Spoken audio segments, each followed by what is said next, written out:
What's up, guys? I'm Williams, aka TheSwolefessor, here to educate you on health and social well-being. Today's video is going to be a little bit different, guys. So you guys know that ordinarily I either take you through training footage, or I sit down and talk to you about a straight informative topic, or I do a voiceover. This time around, I'm just going to be talking to y'all, a little one-on-one talking action as usual, but I'm going to be catching you guys up pretty much on the past couple weeks of training. And as I'm doing so, I'll be showing you different clips, from specific sets, from specific days that I'm referencing, so you guys can see exactly what I'm talking about as I get you caught up. And as I'm taking you through this, I'm going to be talking about different things that I've experienced the past couple weeks in terms of my training, like things that have happened to me, things that I plan to do, things that I've done to compensate for different things that have happened. And these things that are going on are very general things that can happen to anyone. So I'm going to try to put it in a way that's very applicable to those of you watching. So that way you guys can get something out of this video more than just being caught up in my training. You can take some of these topics and apply it to yourself and apply it to your own training. So with that being said, let's get right into it. So starting off, you guys, if you watched my last video, that was the one, where Jamal, my clients Tim, Christina, like all of them came down. We all had a great, dope group training session at Absolute Recomp where I trained. It was a really, really good time. Now, if you guys recall, on that day for my primary day, it was my primary SPD day on Saturday. So not this past Saturday, but 2 Saturdays ago, I hit 474 pounds for a smooth, easy RP7 on squats. And I also hit 551 pounds for a smooth, easy RP7 on deadlifts. And I was very, very happy about it because, as I told you guys in that video, that's kind of like a very just good point to be at, to be able to hit those type of numbers at those RPEs without any type of peak, any type of taper, with where I was in the block.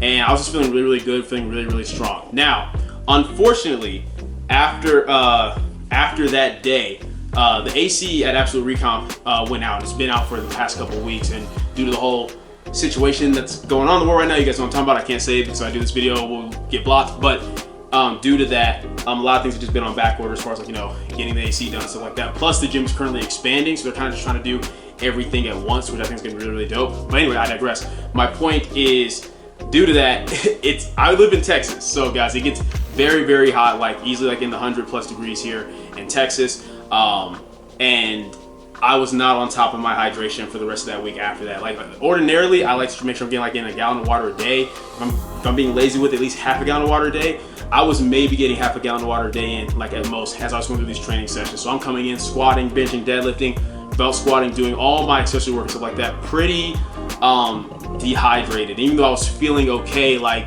my body was still in a state of being dehydrated, which just wasn't very, very smart. So basically, I wasn't on top of all aspects of my recovery. You guys know I tell you all the time, hey, be on top of your sleep, be on top of your stress, your eating, your water intake, all that matters. Especially like with me, I very rarely experience any type of like pain, discomfort, injuries, or anything like that, because I'm on top of my load management, I'm on top of my movement prep, I'm on top of keeping my technique dialed in so that there's not any weird deviations in my movements while I'm completing a set.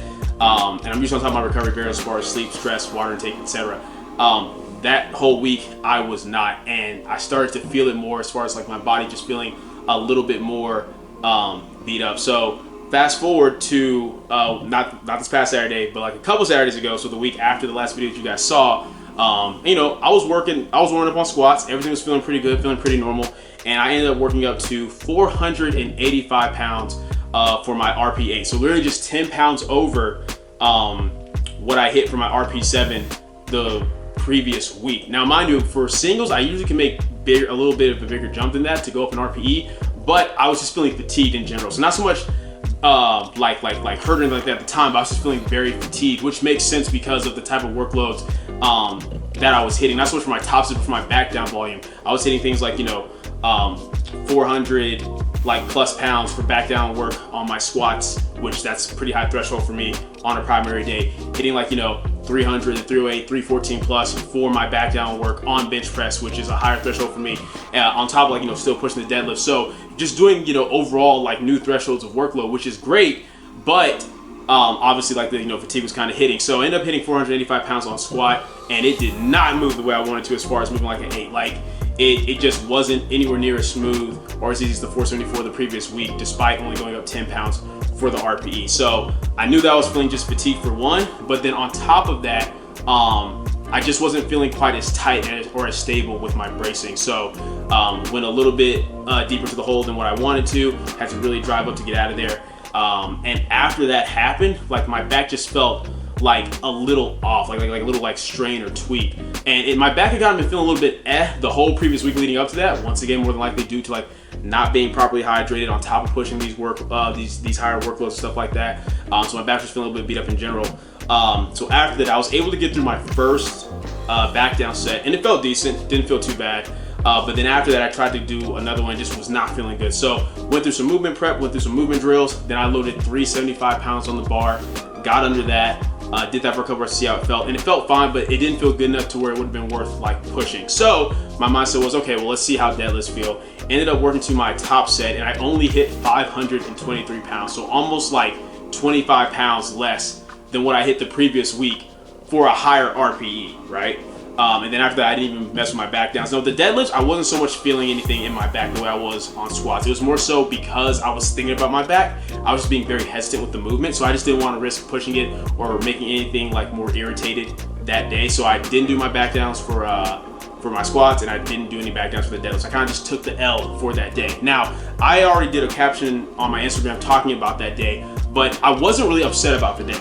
Like, even though it didn't go the way I wanted to, I wasn't mad about it. And I feel like, especially for more experienced lifters, I feel like we get to a point where when our strength is at a certain point, we put these expectations on ourselves where we feel like, hey, no matter what the circumstances are, on any given day, I should always be able to hit this much. Like if I'm a 500-pound squat, I should always be able to hit this much, or I should be able to hit this at an RP6 no matter what the variables are. And we kind of put these expectations on ourselves instead of realizing that, well, in actuality, because we're stronger and because we're pushing more workloads, we have to understand that if we're not on top of every little thing as far as our recovery, then it's going to hit us way harder than like a beginner or a low-level intermediate is on top of their recovery. Like if your squat max is 315 and you're doing a lot of your working weight like in the 200s, even though that's heavy relative to that individual, it's just not going to beat that person up as much as someone who's doing like 300, 400, 500, 600 pounds, right, on their movements. And it's just understanding that like the more advanced that you get, the more that recovery becomes important. When we all know that when we first started lifting, we could get away with not eating the way we should have or not getting as much sleep as we should have, but still making progress. But that gets a lot harder as you get more advanced. So for me, since I knew that whole past week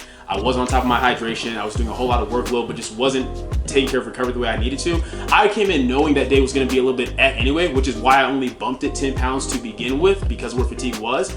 And then on top of my back just feeling a little as far as like my lower back feeling like a light little like a tweak or a strain there, it just wasn't worth pushing on that day for me. But the way I looked at it, instead of getting upset about it, I was like, hey, the fact that I came in and hit 485 pounds on a day where I was feeling really, really crappy, when there was a time where I had to be feeling really, really good, really, really amped to come in and hit that type of weight just a few months ago, I'm very, very like happy with that type of relative progress. As far as the deadlift, it's like, okay, yeah, I only hit 523 that day and it didn't feel good, but I knew why. I knew I was being hesitant. I knew that because I was hesitant, I wasn't creating as much tension and pushing off the floor as hard as I could. So I knew it wasn't so much a strength issue. And I knew that because of what I just hit the previous week before. So it was one of those things where it would have been easy to get upset about it and let it ruin my day, but I simply didn't because I understood the variables leading up to it. And when you're on top of these things and you understand these variables, you can be more objective with yourself. Plus, just being honest, you guys have seen, man, your boy's been like hitting PR, block after block since like March. So I know I can't keep that going forever. And it wouldn't make much sense to suddenly be like, oh, my training's just going down the crap hole because of one day when consistently for all those months before, it's been going great. It's just more of a matter of, okay, I got to address this and see what I need to do. So, came home, talked with my coach Brad, told him kind of what I was feeling. He put me through some different movement drills that already had me feeling much, much better. And then with just each given day, it was feeling better. That's how I knew it wasn't anything crazy like some deep connective tissue damage or something like that. It was really just probably like, hey, I'm fatigued. I just pushed the squat really, really hard. Haven't been on top of my hydration the way I needed to. So, the lower back is feeling a little bit strained. That's all. It could have been anything. It could have been a slight deviation in movement earlier that week. It could have been like that squat top set itself. And, there's different things it could have been, but rather than trying to like rack my brain to figure out exactly what it was, it's more so, okay, well, what am I going to do to treat it and feel better? So make sure I was going through those movement drills daily, as well as just really being on top of my positioning. So what you guys are going to see is that when I came in for my secondary high bar day, instead of pushing like a high RP set that was prescribed, I pretty much just scaled like the whole rest of that week because our mindset was, okay, the original plan after that Saturday was, go through another week of training and then try to push close to like RP9s for like, the squat, the bench, and the deadlift. That's why I told you guys, oh yeah, I'm pretty sure I'm going to smoke 375 pound bench. But in order to feel good enough to do that, I had to kind of scale things back the rest of the week after there. So I came in, did my hard bar squats, and I think I only just worked up to like, I want to say like 300, maybe 352 pounds. I don't remember off the top of my head, but it'll be on screen somewhere what I worked up to. And I just focused on really tensioning, positioning, and just holding on to that brace. So rather than just getting tight and bracing at the top and driving my knees forward, sometimes I'll have a tendency of kind of losing that position, that brace on the way down. And for me, it's like if I lose too much of that positioning to where I let myself get like too deep into the hole, there's going to be more deviation on my torso, more deviation on my back, and that's not going to feel good. So I was just really focusing on, hey, holding on to that brace and tension as much as I can, pushing that big toe into the ground and not losing it, feeling the big toe all the way into the hole, feeling the brace, feeling the upper back tightness all the way into the hole, then just reversing up out of it. And it felt really, really good. I had much better control of my depth. I felt really good, strong drive out of the hole, and pretty much felt like no pain or irritation on my back as far as doing that while I was squatting. So that felt really, really good. And then all my accessories felt fine too. I was still able to belt squat, I was still able to leg press, and that's the big thing, guys. Whenever you're feeling pain or discomfort, or if you're dealing with an injury, whether it's like a serious injury or maybe like a minor tweak or strain, don't go cold turkey. A lot of people, they just freak out and they're like, oh, hey, I gotta pull back. It's like, make the adjustments that you need to. Like on the day that it happened, yeah, I pulled back. I didn't do the back down work because it didn't seem worth pushing it right then, so I didn't know exactly what I was dealing with. But after going through the rest of my day and talking to Brad and feeling like, okay, we don't think it's quite that serious, I came in and did what I can. So if you gotta make adjustments to your workload as far as the volume, like how many sets you're doing, the reps or the weight, that's fine. But if you can still do the movement, do the movement. If you have to change it for a different variation that feels more comfortable, do that. But still get in any other accessories and movements that you can, so that way you're not just going cold turkey and essentially losing all that momentum and progress that you built. It's all about problem solving, figuring out, okay, what can I do pain-free? What can I do comfortably? And working that into your programming until everything's feeling like the way it needs to. So was able to do that, no problem. As far as bench, I had absolutely like no issues with anything as far as my bench. I was still able to come in. I hit a PR set, I believe like 319 pounds for a PR set of 4 on bench press on my secondary day. That felt really, really good. And then on that Thursday, I hit a PR set of Larson press, I want to say 308 pounds for a set of 4. So bench was still feeling fantastic, and I definitely felt like, you know, if I wanted to still push the RP9s, I definitely felt confident in going for like, you know, 374 pounds, 178 kilograms, 3 reds on the bench press. But by the time we got through that week, you know, because we also went through like, you know, my light squats on that tertiary day, which felt totally fine. Pulls felt fine. Still just felt in general overall fatigue, but the back itself was feeling fine. Brad was asking me, you know, if I wanted to like swing back into volume or not, and I told him yes. You guys know that usually whenever I, you know, start getting into singles, I'll do singles for like quite a few blocks back to back, just because I'm very big on, you know, not only doing singles close to a meet. A lot of people don't like to incorporate singles when they're close to a meet. I think as powerlifters, it makes sense to practice how we play. We want to have singles pretty much like year round, or at least most of the year round. For some of my clients, they pretty much do have singles almost all year round. Some of my clients, it's like most of the year round. And then some of my clients, you know, we kind of cycle things out like triples, doubles, singles. They maybe run singles for a couple blocks and triple, double, singles. And I'll kind of get into the mindset behind that. But essentially in my case, usually when I get into singles, I push those for a while. But since I'm nowhere near a meet, and since I'm also, this wasn't me like going into it planning to build towards a testing day, my mindset was, well, hey, since this week didn't exactly go the way I wanted to anyway, and since I'm not really feeling confident to push like those higher exertion singles on squat and deadlift, I might as well just swing right back into volume. As for the bench, yeah, I don't get to push for that 375 right now, but that's how confident I am that I've got the strength to do that I'm fine waiting to do it and just getting back into building up even more. So getting back to this most recent past Saturday with where we're at now, we are now doing 5s on both squat and the bench. Deadlift setup is pretty much about the same in terms of working up to a single on my primary SBD day, and then on the secondary day we're gonna be doing like triples and doubles, but the back down works a little bit different. So let's kind of get into it. So as far as my primary SBD day, where it's my heavier squats, heavier deadlifts, and then like, you know, really light bench.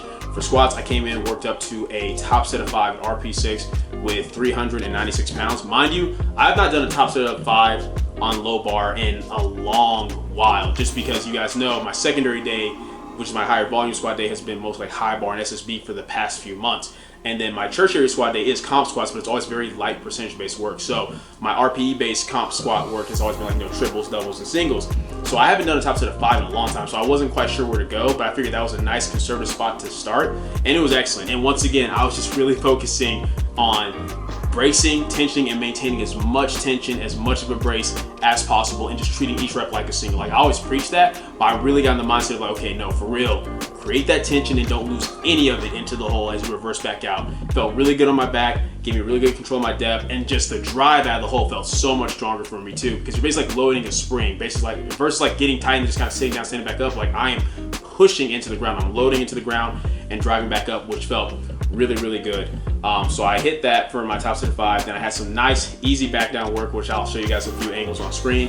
I think it was like 336 pounds for back down 5s, and it felt really good. And as usually like the highest I'll ever go on a primary day is like 4s or 5s, just because I feel like if you start pushing like 6, 7, 8s, if you start getting into like really what's considered like quote unquote volume rep range, even though volume is sets times reps times a load, but when you start getting those higher rep ranges on your primary day, that's when we're getting too far away from powerlifting. Once again, even when I'm not doing singles, I want specificity. I need the weight to be heavy enough to where it makes sense in terms of I can scale how this is going to carry over to my singles. Mind you, doing any type of rep range, any type of workload is going to help you build muscle, and that's going to help add to your potential top end strength. But as far as the skill specificity of working with max loads, working around lower rep ranges is what you want to do with that. So on my heavy days, the highest rep range I ever really worked with is 4 or 5s. So like I said, it's been a while since I did 5s, but those felt really good. So I'm curious to see what I get up to. Because it's been such a long while since I've done 5s, I know that just with where my starting point was, I'm going to eventually start pushing into PR territory for top sets of 5s, which would be really dope. Then for deadlifts, like I said, I worked up to a top single. I ended up working up to 545 pounds for my top single, which felt really good. I purposely kind of kept things a little bit slower. You guys already know, like I take my time getting down to the bar, wedging, getting in position. But from there, I push really hard, and I try to push a little bit more explosively off the ground. But with this one, same thing, just focusing on full tension, full position, make sure everything felt smooth, and it felt really good. Now, my back downs are set up a little bit differently. So I basically have 3 sets of 1 with 10% less of whatever my top set is for the first 3 back downs, and then I have 3 sets of 1 with 15% less of the top set after that, and that actually felt really good. The big thing that I found with me with my deadlift is like if I do like multiple sets of singles for back downs, that was really good when I was getting like, when I was still pulling sumo and trying to get my sumo form on point, or when I first transitioned to conventional, trying to get the conventional on point. But my technique overall feels fairly locked in, so an excessive amount of singles just doesn't feel good. It's just monotonous. It's a whole lot of sets, right? But at the same time, I had to be careful with my rep work on the deadlift, especially as I'm trying to make sure I keep my back in place, because after that first rep, when I come back down, it's making sure that my position is right where it needs to be. Because I take so much time with my setup for a single rep, when I'm doing preceding rep work, I have to be very careful with how I load back onto the ground and load into the weight so that the bar's not too far away, not too close, so I'm in that exact same ideal position for how I'm built in terms of the way that I pull. So by breaking it down into singles like this, it lets me still make sure I'm getting that optimal position every single time. But with the way it is, with like, okay, just 3 singles with 10% less and 3 singles with 15% less, I'm not feeling beat up just doing a bunch of like, heavier singles after my top set. So that felt really good. And then of course, like I said, on this bench day, it's just really light, easy bench work. I bench 4 times a week. Saturday is technically my first train day of the week, and this day is technically the first like bench day of the week, but it's really like, I consider it like my day 4 bench because it's like the lightest day pretty much. But anyway, that felt really good and easy.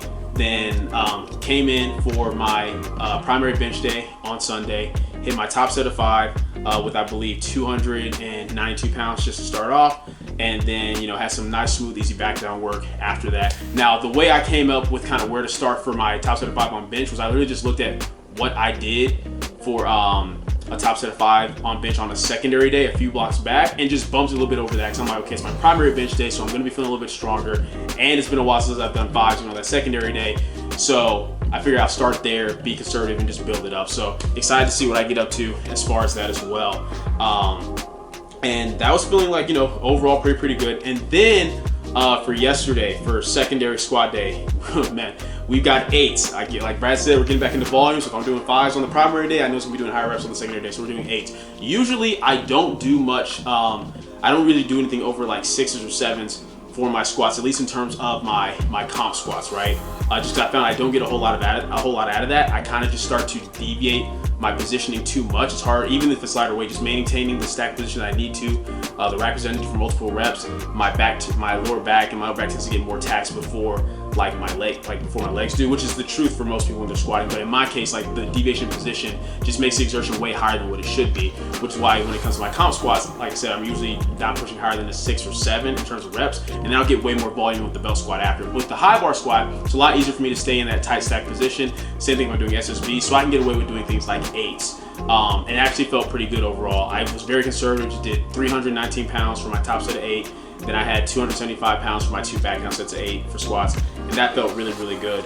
And then for today, same thing, had a top set of 8 on bench at RP6, and then I had 3 back down sets of 8. I was happy with my starting point today. The last time I had 8s on a secondary day on bench, I think I started with 115 or 117.5 kilos. This time I started with 120 kilos, and it felt extremely easy, maybe even a little bit under the RP6 prescribed. But it's just nice to know that when I swing back around into rep ranges that I haven't touched for a few blocks, that my base is that much higher. And that's kind of what I wanted to, I guess, finish off and talk about with you guys in terms of like my mindset with the rep range and stuff like that, in terms of, even though yes, I'm a big believer in like for powerlifting, hey, having singles year round, even mostly year round, works really, really well as long as you know how to incorporate them and cycle things and still cycle your volume appropriately based upon if you're like, you know, building or in a quote unquote off season compared to like getting ready for meet prep, where you're like, you know, you're a few weeks out for a meet. I still think there's benefit in other rep ranges, and it comes down to the psychology of the lifter. So basically, the way I look at it is, if I have someone doing singles like most of the year round, right, that person has to be at a point where they understand that even if they're building muscle, if the program is going well and everything's going well with their volume, that chances are, you know, if they hit, let's say like, you know, let's say 585 for the single at the end of one block. Well, with that next block, there's no guarantee they're going to come in and hit like 490 or 496. A lot of it just depends on how much muscle did we build that previous block, how well is everything as far as like recovery variables, how fatigued are we feeling from the volume, is the volume staying kind of consistent, or are we building the volume up? Maybe they come in and hit 485 again, but maybe they hit a little bit faster, maybe it's a slightly lower exertion, but they might not necessarily like, you know, hit a PR every week. But if they have the mentality of understanding that, hey, we're working with these singles and variations of singles, whether it's pause, tempo, long pause, whatever, to just work on that specificity, and that over time, as the blocks go on, they will see their top end singles going up. And I think it works really, really well. But some people, they get discouraged with that. They get in their head being like, oh man, I hit the same top single in this block as I did last block. And that's where I feel cycling top in rep ranges can work really, really well. Because we think about it this way, right? If you look at it from the standpoint of, okay, you start with block 1, top triples, block 2, top doubles, block 3, top singles. Then maybe you push singles for 1 to 2 more blocks after that, because like, you know, that first block of singles, you're just kind of getting back used to doing singles again. Then maybe you do another block of singles where you're still like, you know, building the volume up, and then that next block of singles, maybe when you get towards that end of that block, you taper things a little bit, kind of have a fun testing day and see where they're at, right? Cool.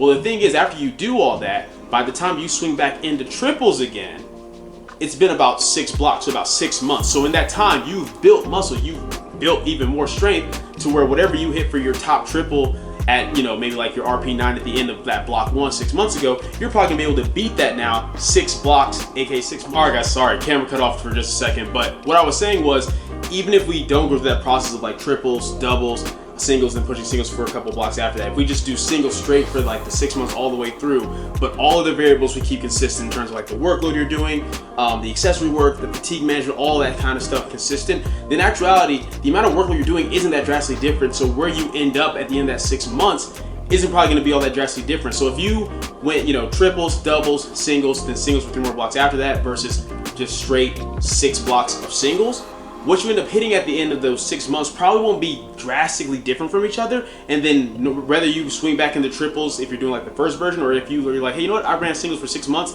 let me swing back and do triples now, even though I haven't done those for a long time, you're probably still gonna find that what you can hit for a triple then is way more than what you could before that point. Because once again, 6 months have gone by of you doing consistent workload over time, consistent building muscle, and thus building strength. So it really just comes down to the psychology of the lifter. Like I said, if you're a lifter where you enjoy just doing singles year round, and you understand like the mindset behind it, working on that technical efficiency with singles all the time, and you understand how you're cycling your volume, stuff like that, and that's fine.